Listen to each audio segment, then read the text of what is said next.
നമസ്കാരം. ഇൻകം ടാക്സിനെക്കുറിച്ചുള്ള ഈ ഒരു പുതിയ വിശകലനത്തിലേക്ക് എല്ലാവർക്കും സ്വാഗതം. ടാക്സ് ഈ വാക്ക് കേൾക്കുമ്പോഴേ പലർക്കും ഒരു തലവേദനയാണ്, അല്ലേ? പക്ഷെ പേടിക്കേണ്ട. 2026 ഇൻകം ടാക്സിന്റെ കാര്യങ്ങൾ വളരെ സിമ്പിളായിട്ട് നമുക്കൊന്ന് മനസ്സിലാക്കാം. ഏറ്റവും മികച്ച ഓപ്ഷൻ നിങ്ങൾക്ക് വേണ്ടി എങ്ങനെ തിരഞ്ഞെടുക്കാമെന്നും നോക്കാം. ഇൻകം ടാക്സിന്റെ സീസൺ ആകുമ്പോഴേക്കും തുടങ്ങും സംശയങ്ങൾ. ഓൾഡ് റെജീം എടുക്കണോ അതോ ന്യൂ റെജീമാണോ നല്ലത്?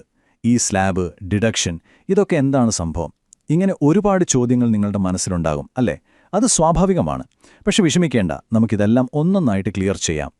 വിശ്വസിക്കാൻ കുറച്ച് പ്രയാസമായിരിക്കും, പക്ഷെ സത്യമാണ്.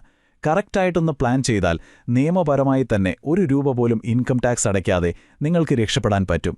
Zero tax. അത് വെറുതെ പറയുന്നതല്ല, അത് സാധ്യമാണ്. അതെങ്ങനെയാണെന്നല്ലേ നമുക്ക് നോക്കാം.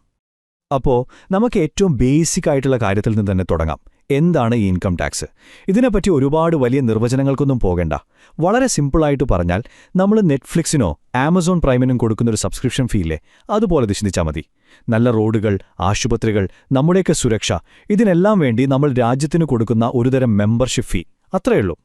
ഇനി കുറച്ചുകൂടി ഒഫീഷ്യലായിട്ട് പറയുകയാണെങ്കിൽ, ഒരു സാമ്പത്തിക വർഷത്തിൽ, അതായത് ഏപ്രിൽ 1 മുതൽ മാർച്ച് 31 വരെ നമുക്ക് പല വഴികളിലൂടെ പണം കിട്ടുമല്ലോ. ശമ്പളം കിട്ടും, ബിസിനസ്സിൽ നിന്ന് ലാഭമുണ്ടാകും, ചിലപ്പോൾ ഷെയർ മാർക്കറ്റിൽ നിന്ന് ലാഭം കിട്ടും, അല്ലെങ്കിൽ വീട് വാടകയ്ക്ക് കൊടുത്തിട്ട് പണം കിട്ടും. ഇങ്ങനെ കിട്ടുന്ന വരുമാനത്തിന് മുകളിൽ നമ്മൾ ഗവൺമെന്റിന് നേരിട്ട് കൊടുക്കുന്ന ടാക്സാണ് ഇൻകം ടാക്സ്. ശരി, ഇനി നമ്മൾ വരുന്നത് ഈ വർഷത്തെ ഏറ്റവും വലിയ ചോദ്യത്തിലേക്കാണ്. പഴയ രീതി, അതായത് ഓൾഡ് റെജിം തിരഞ്ഞെടുക്കണോ അതോ പുതിയ സിമ്പിൾ രീതിയായ ന്യൂ റെജിം മതിയോ? ഇത് വെറുമൊരു ഓപ്ഷൻ തിരഞ്ഞെടുക്കുന്നത് പോലെയല്ല. നിങ്ങളുടെ ടാക്സ് പ്ലാനിങ്ങിന്റെ മുഴുവൻ ഭാവിയും ചിലപ്പോൾ ഈ ഒരു തീരുമാനത്തിലായിരിക്കും. ഇതിനെ നമുക്ക് 2 വഴികളായിട്ട് കാണാം. ഓൾഡ് റെജിം എന്ന് പറയുന്നത് നന്നായി പ്ലാൻ ചെയ്യുന്നവർക്കുള്ള വഴിയാണ്. അതായത് നിങ്ങൾക്ക് ഹോം ലോൺ, ഇൻഷുറൻസ്, PF, അങ്ങനെ പലതരം നിക്ഷേപങ്ങളും കാര്യങ്ങളുമൊക്കെ ഉണ്ടെങ്കിൽ അവിടെ ഒരുപാട് ഡിഡക്ഷൻസ്, അതായത് കിഴിവുകൾ കിട്ടും. പക്ഷേ ടാക്സ് റേറ്റ് കുറച്ച് കൂടുതലാണ്. ഇനി ന്യൂ റെജിം ആണെങ്കിലോ, അത് കാര്യങ്ങൾ സിമ്പിളാക്കാൻ ആഗ്രഹിക്കുന്നവർക്കുള്ളതാണ്. വലിയ കിഴിവുകളൊന്നുമില്ല, പക്ഷേ ടാക്സ് റേറ്റുകൾ കുറവാണ്. കുറഞ്ഞ തലവേദന, അത്രമാത്രം. അപ്പോൾ ഈ കാണുന്ന ടേബിളിലേക്കൊന്ന് നോക്കിക്കേ. ഇവിടെ ഓൾഡ് റെജിമിലെയും ന്യൂ റെജിമിലെയും ടാക്സ് സ്ലാബുകൾ കൊടുത്തിട്ടുണ്ട്. ഒറ്റ നോട്ടത്തിൽ തന്നെ ഒരു പ്രധാന വ്യത്യാസം കാണാം, അല്ലേ? പുതിയ രീതിയിൽ 4 ലക്ഷം രൂപ വരെ ഒരു ടാക്സുമില്ല. പക്ഷെ പഴയ രീതിയിൽ അത് 2.5 ലക്ഷം കഴിഞ്ഞാൽ ടാക്സ് തുടങ്ങും. നിങ്ങളുടെ വരുമാനം ഏത് ബ്രാക്കറ്റിൽ വരുന്നു, എത്ര ശതമാനം ടാക്സ് കൊടുക്കണമെന്നൊക്കെ ഈ ടേബിൾ നോക്കി നിങ്ങൾക്ക് എളുപ്പത്തിൽ മനസ്സിലാക്കാം. ഓക്കെ, അപ്പോൾ ടാക്സ് റേറ്റുകൾ നമ്മൾ കണ്ടു. ഇനി ഏറ്റവും പ്രധാനപ്പെട്ട കാര്യം, ഈ സ്ലാബുകൾ വെച്ച് എങ്ങനെയാണ് നിങ്ങളുടെ ടാക്സ് ശരിക്കും കണക്കാക്കുന്നത്? ഇവിടെയാണ് പലർക്കും തെറ്റുപറ്റുന്നത്. ഇതൊരു കേക്കിന്റെ ലെയറുകൾ പോലെയാണ്. നമുക്ക് നോക്കാം. ഇതാണ് ഏറ്റവും വലിയ തെറ്റിദ്ധാരണ. എന്റെ വരുമാനം 10 ലക്ഷം കടന്നു, അപ്പോൾ ഇനി എന്റെ മുഴുവൻ വരുമാനത്തിനും 30% ടാക്സ് കൊടുക്കണമല്ലോ എന്ന് ചിന്തിക്കുന്നവരുണ്ട്. ഒരു നിമിഷം നിൽക്കൂ, അത് തികച്ചും തെറ്റാണ്. അങ്ങനെയല്ല ടാക്സ് കണക്കാക്കുന്നത്. അതെങ്ങനെയാണെന്ന് നമുക്ക് നോക്കാം. ഈ ഫ്ലോ ചാർട്ട് നോക്കിയാൽ മതി, എല്ലാം ക്ലിയർ ആവും.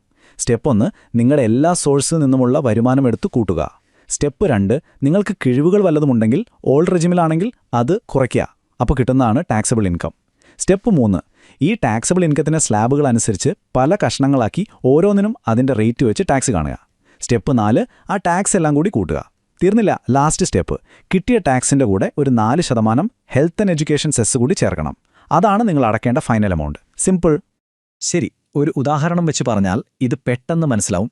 നമുക്ക് ന്യൂ റെജീം എടുക്കാം. നിങ്ങളുടെ ഒരു വർഷത്തെ വരുമാനം 7 ലക്ഷം രൂപയാണെന്ന് വെറുതെ സങ്കല്പിക്കുക. അപ്പോൾ ഇത് 4 ലക്ഷത്തിനും 8 ലക്ഷത്തിനും ഇടയ്ക്കുള്ള സ്ലാബിലാണല്ലോ വരുന്നത്. ടാക്സ് എങ്ങനെ വരും? ഇവിടെയാണ് നമ്മൾ നേരത്തെ പറഞ്ഞ ലെയർ രീതി വരുന്നത്. നിങ്ങളുടെ 7 ലക്ഷം രൂപയിലെ ആദ്യത്തെ 4 ലക്ഷത്തിന് ഒരു പൈസ പോലും ടാക്സ് ഇല്ല, അത് 0. ഇനി ബാക്കി എത്രയുണ്ട്? 3 ലക്ഷം, അല്ലേ? അതായത് 4 ലക്ഷം മുതൽ 7 ലക്ഷം വരെയുള്ള ആ 3 ലക്ഷം രൂപയ്ക്ക് മാത്രം നിങ്ങൾ 5% ടാക്സ് കൊടുത്താൽ മതി. അപ്പോൾ 3 ലക്ഷത്തിന്റെ 5% എന്ന് പറഞ്ഞാൽ 15,000 രൂപ. അല്ലാതെ മുഴുവൻ 7 ലക്ഷത്തിനും 5%. ഇതാണ് സ്ലാബ് സിസ്റ്റം. മനസ്സിലായോ? ഇനി ടാക്സ് നിയമങ്ങളിൽ സാധാരണക്കാർക്ക് വേണ്ടി ഒളിപ്പിച്ചുവെച്ച 2 സൂപ്പർ പവറുകളെപ്പറ്റി പറയാം. അല്ലെങ്കിൽ നമുക്കിതിനെ സേഫ്റ്റി നെറ്റ്സ് എന്ന് വിളിക്കാം. റിബേറ്റ്, പിന്നെ മാർജിനൽ റിലീഫ്. വലിയ ടാക്സ് ബാധ്യതയിൽ നിന്ന് നമ്മളെ രക്ഷിക്കുന്ന 2 പ്രധാനപ്പെട്ട കാര്യങ്ങളാണിത്. അപ്പോൾ എന്താണ് ഈ സെക്ഷൻ 87A പ്രകാരമുള്ള റിബേറ്റ്? ഇതിനെ ഒരു ഡിസ്കൗണ്ട് കൂപ്പൺ പോലെ കാണാം. നിങ്ങളുടെ ടാക്സബിൾ ഇൻകം ഒരു പ്രത്യേക ലിമിറ്റിന് താഴെയാണെങ്കിൽ നിങ്ങൾ അടയ്ക്കേണ്ട ടാക്സ് തുക ഗവൺമെന്റ് പൂർണ്ണമായി ഒഴിവാക്കി തരും. അതായത് നിങ്ങൾ ടാക്സ് കണക്കാക്കി വരുമ്പോൾ ഒരു എമൗണ്ട് ഉണ്ടാവും, പക്ഷേ ഈ റിബേറ്റ് കാരണം അവസാനം അടയ്ക്കേണ്ടി വരുന്നത് 0 ആയിരിക്കും. പക്ഷേ അവിടെയാണ് ഒരു കെണി ഒളിഞ്ഞിരിക്കുന്നത്. ഒന്നാലോചിച്ച് നോക്കൂ, ഈ റിബേറ്റ് കിട്ടുന്ന ലിമിറ്റിനേക്കാൾ ₹1 കൂടുതൽ നിങ്ങളുടെ വരുമാനം വന്നാലോ? വെറുമൊരു ചെറിയ ശമ്പള വർധനവ് കാരണം നിങ്ങൾക്ക് പെട്ടെന്ന് വലിയൊരു ടാക്സ് അടയ്ക്കേണ്ടി വരുന്നു. അത് ശരിക്കും ഒരു അന്യായമല്ലേ? ദാ ഈ ഉദാഹരണം നോക്കിയാൽ ആ കെണി ശരിക്കും മനസ്സിലാവും. ന്യൂ റെജിമിൽ 12 ലക്ഷം രൂപ വരുമാനമുള്ള ഒരാൾക്ക് റിബേറ്റ് കിട്ടി ടാക്സ് 0 ₹1 പോലും അടയ്ക്കണ്ട. പക്ഷേ അയാളുടെ വരുമാനം 12,10,000 ആയാലോ?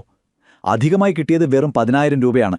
പക്ഷേ റിബേറ്റ് നഷ്ടപ്പെടുന്നതുകൊണ്ട് ചിലപ്പോൾ ടാക്സായി അടയ്ക്കേണ്ടി വരുന്നത് ആ 10,000-ത്തേക്കാൾ വലിയൊരു തുകയായിരിക്കും. അപ്പോൾ ഈ അന്യായമായ സാഹചര്യം ഒഴിവാക്കാൻ വേണ്ടിയാണ് മാർജിനൽ റിലീഫ് എന്ന അടുത്ത സൂപ്പർ പവർ വരുന്നത്. ഇതിന്റെ നിയമം വളരെ സിമ്പിളാണ്.